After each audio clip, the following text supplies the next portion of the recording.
You ask Tiger to solve. This deals with linear equations with one unknown. The final result is y equals 29. Let's solve it step by step.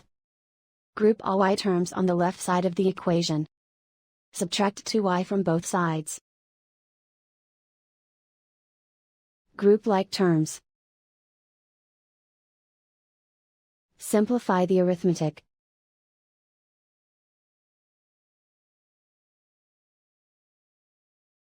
Group all constants on the right side of the equation. Subtract 29 from both sides.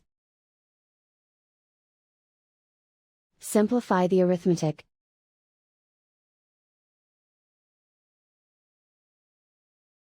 Convert the y into a positive number.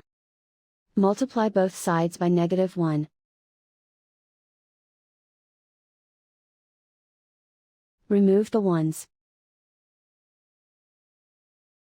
Simplify the arithmetic. And so the final result is y equals 29.